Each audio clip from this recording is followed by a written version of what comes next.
Every individual should access 100, 200, 500, 1000 रुपए भी अगर बचा पाते हो ना तो भी म्यूचुअल फंड में एसआईपी स्टार्ट कर सकते हो इतना आसानी से, और वो 21 दिन में पैसा डबल हो जाए। वो स्कीम बंद हो चुकी है अब। बट एसआईपी कर लो, उसको एग्जिट कब करना? कि there is no right time to exit, there is no wrong time to enter. क्योंकि जो हमारा गोल है वो तो लॉन्ग टर्म है, बट हमारी सोच शॉर्ट टर्म है और हमको रोज पैसा बनता दिखना चाहिए। अगर सब लोग ही म्यूचुअल फंड कर रहे हैं और कल को ये कंपनियां भाग गई तो हमारे पैसे का क्या होगा, हमारे इन्वेस्टमेंट का क्या होगा? हेलो एवरीवन, आज हमारे साथ है राहुल शुक्ला जी, जो कोटक म्यूचुअल फंड में सेल्स और ट्रेनिंग संभालते हैं नॉर्थ जोन में। सर, हमारे व्यूअर्स के कुछ क्वेश्चंस थे, टॉप 5 क्वेश्चंस मैं आपसे डिस्कस करूंगा इस वीडियो में। डेफिनेटली आप उसका सही सॉल्यूशन हमें देंगे। सो पहला बेसिक क्वेश्चन है, व्हाई म्यूचुअल फंड? मतलब हर गोल के लिए मैं म्यूचुअल फंड को ही क्यों चूज करूं, जहां मार्केट में मेरे पास और भी इन्वेस्टमेंट प्रोडक्ट्स हैं? तो म्यूचुअल फंड ऐसा नया क्या चीज देता है जो दूसरे प्रोडक्ट ना दे पाए, और किस गोल के लिए किस प्रोडक्ट को मुझे चूज करना चाहिए? Okay, so let me address this,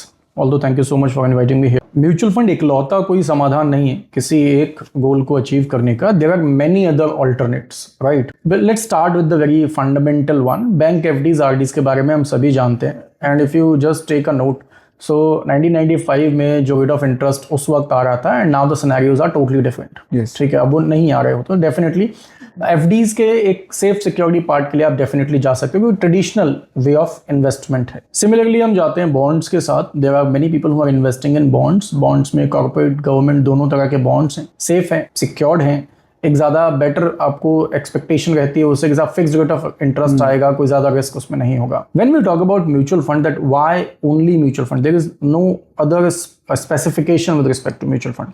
mutual fund का मेन जो मकसद है या जो एक आइडियोलॉजी है, वो आइडियोलॉजी है that every individual should access 100, 200, 500, 1000 रुपए भी अगर बचा पाते हो ना तो भी म्यूचुअल फंड में एसआईपी स्टार्ट कर सकते हो, इतना आसानी से काम करता है, राइट? एग्जैक्टली जो काम करने का उसका तरीका, जो प्रोसेस है, जो मैकेनिज्म है, वो कुछ ऐसा है। There are so many people who are investing in mutual funds. बहुत सारे लोग हैं एक जगह पे इन्वेस्ट किए एक फंड में, सो that is the pool of money. अब क्योंकि लोग बहुत सारे हैं, किसी ने 100, किसी ने 500, किसी ने 5000, किसी ने 5 लाख जमा किया। Now the fund is huge, उसको मैं और आप मैनेज नहीं कर सकते। We need someone expert, right? वो एक्सपर्ट कौन है? वो फंड मैनेजर है, जिसके पास 15, 20, 25 साल का एक्सपीरियंस, एक्सपर्टीज है। वो अपने एक्सपीरियंस, एक्सपर्टीज को यूज करेगा, उस पैसे को वहां से उठाएगा और फर्दर स्टॉक्स एंड सिक्योरिटीज में इन्वेस्ट करेगा। Now the money is in the market, और क्योंकि ये पैसा मार्केट में है, ये पैसा रिटर्न जनरेट करेगा, और ये पैसा जो भी रिटर्न जनरेट करेगा उसका थोड़ा सा portion as an administration charges deduct किया जाता है, जिसको हम लोग एक्सपेंस रेशियो के नाम से जानते हैं।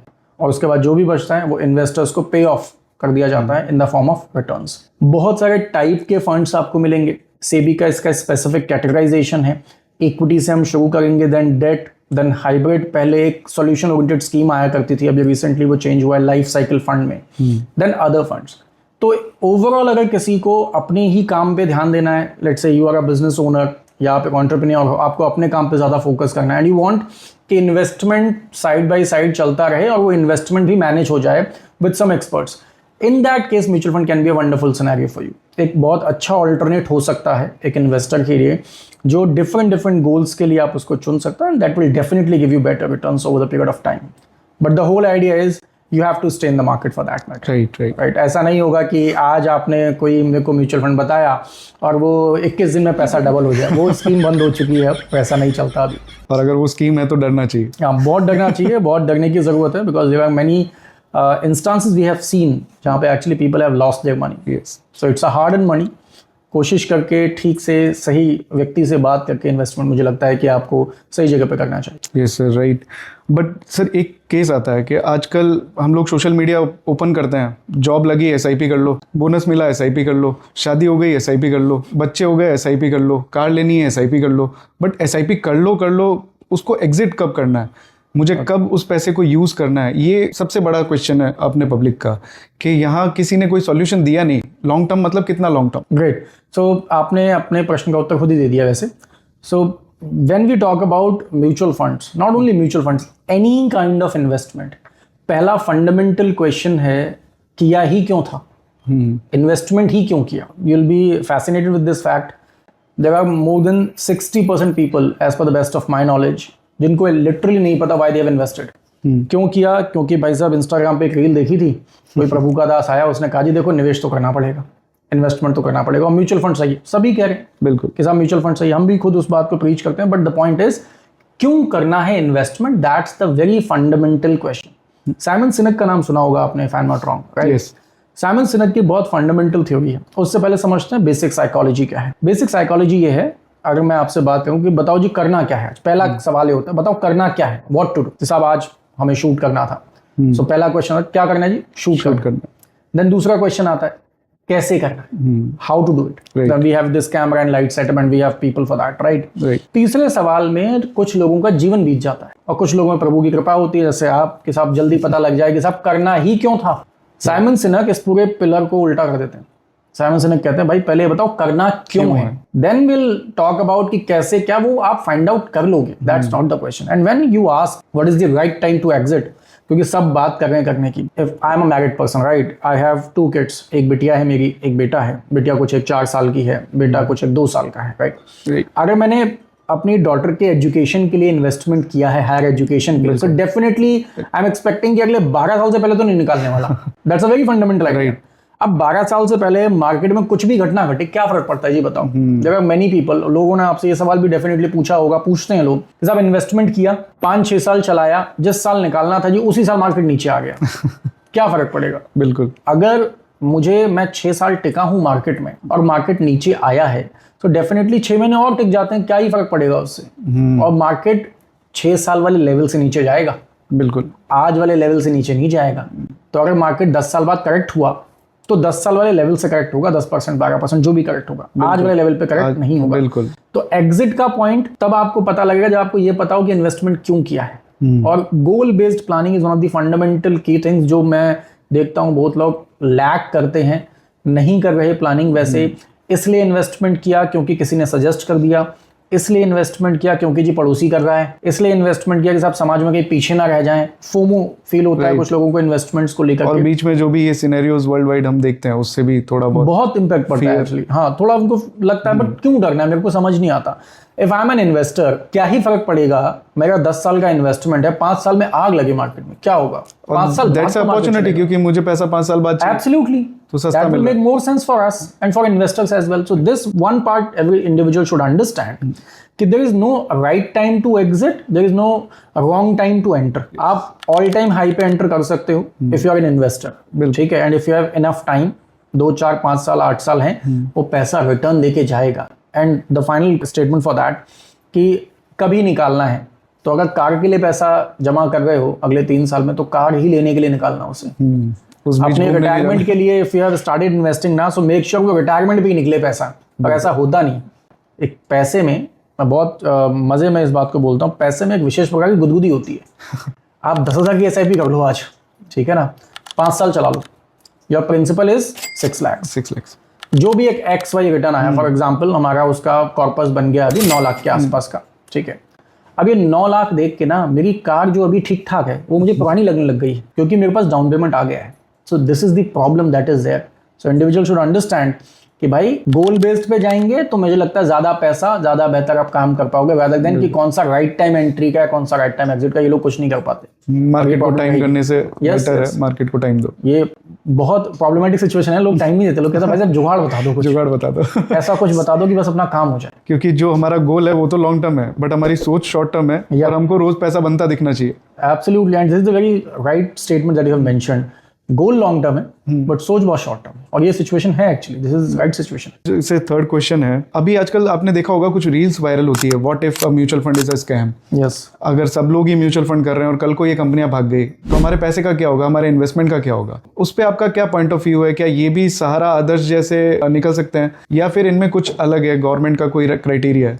देखो, we should understand how mutual funds work. We should understand how other companies that you have mentioned वो कैसे काम कर रहे थे। म्यूचुअल फंड के बारे में I can explain better, right? So mutual fund का अगर आप स्ट्रक्चर समझोगे कि एग्जैक्टली म्यूचुअल फंड कंपनीज कैसे काम करती हैं, so AMC बहुत बाद में आता है, एसेट मैनेजमेंट कंपनीज, वो बहुत बाद का क्राइटेरिया है। उससे पहले देयर आर ट्रस्टीज, ठीक है, ट्रस्ट है, प्रॉपर ट्रस्टीज हैं। देन उसके बाद जो भी पैसा वहां पे आएगा वो ट्रस्ट के पास होता है फंडामेंटली।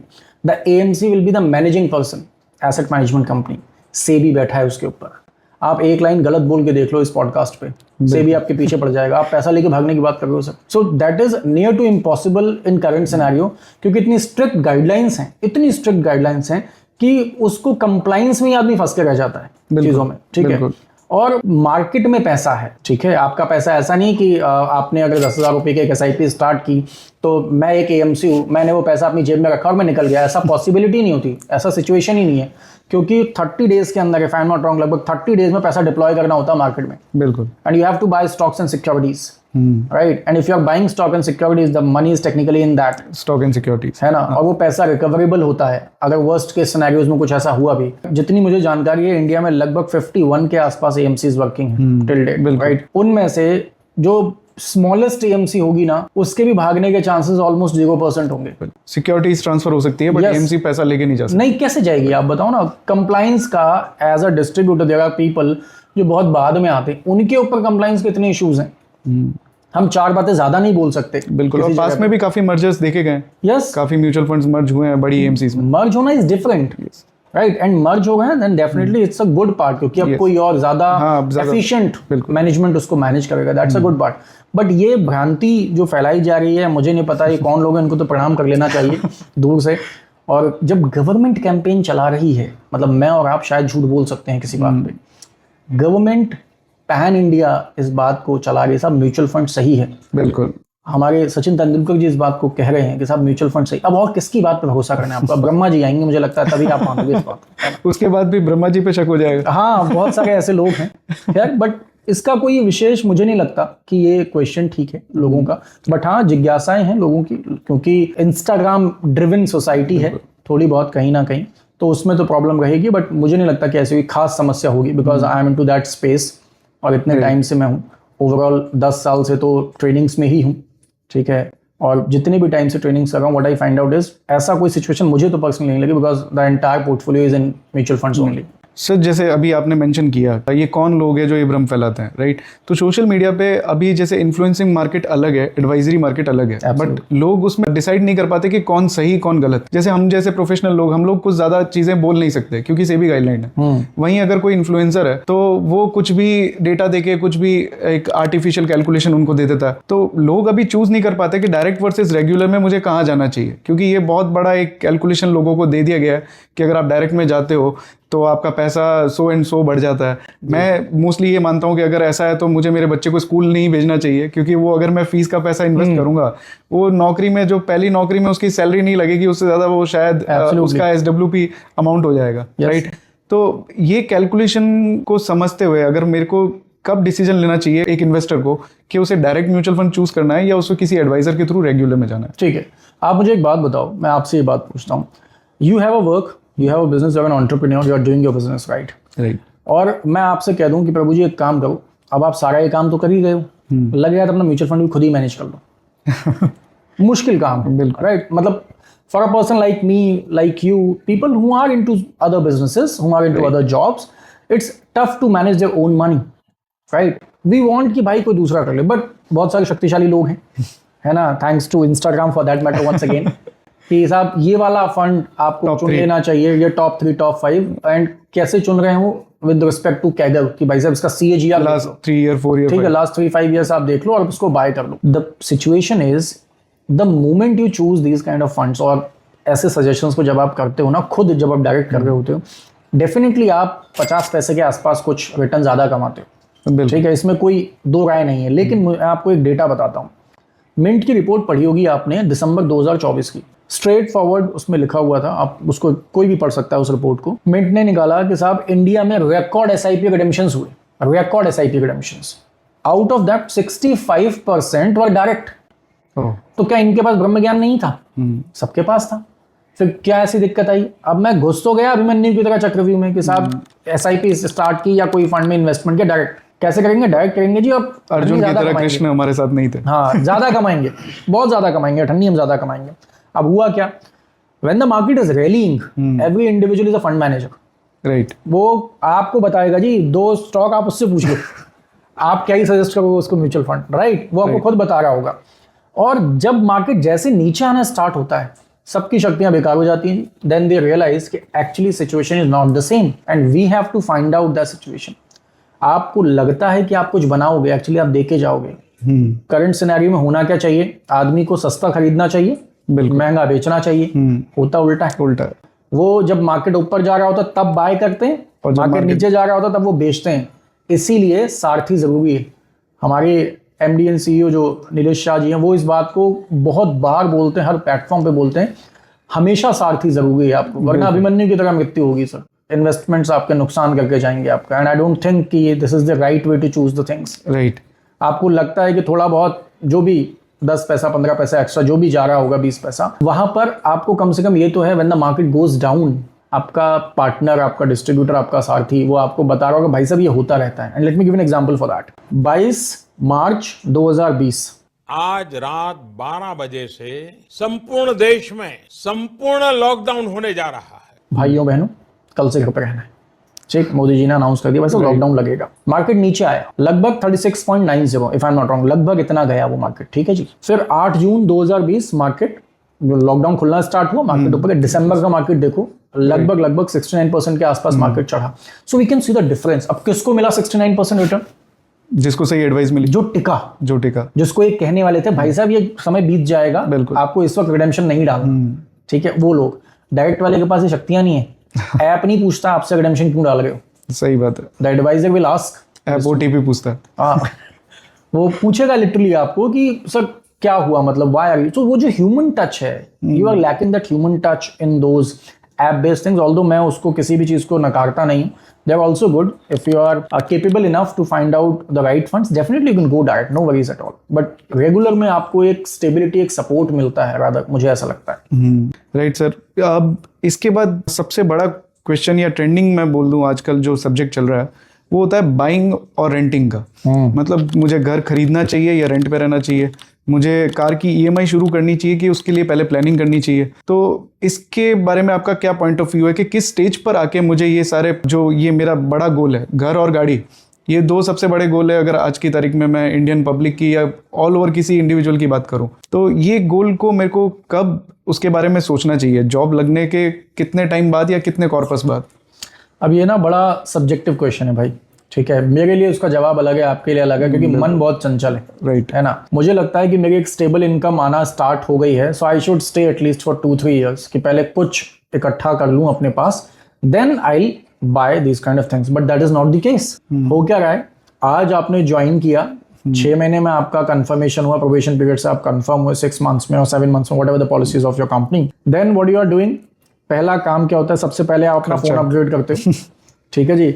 उसके बाद 6-8 महीने में आप उसकी ईएमआई चुकाते हो, फिर आपको लगता है कि गाड़ी तो ले ही लेनी चाहिए, जरूरत है, सक्सेसफुल फील करना जरूरी। हाँ, थोड़ा फील करना। और इंस्टाग्राम पे there are kind of influencers, उनको भी नमन है, वो कहते हैं साहब कि पहले अमीर महसूस करो, और उस महसूस करने में खर्चा होता है, बिल्कुल, ठीक है, और जो आपको अमीर बना नहीं पाता एक्चुअली। और 2 बातें होती हैं, एक होता है कि आप अमीर हो, एक होता है आप अमीर दिखना चाहते।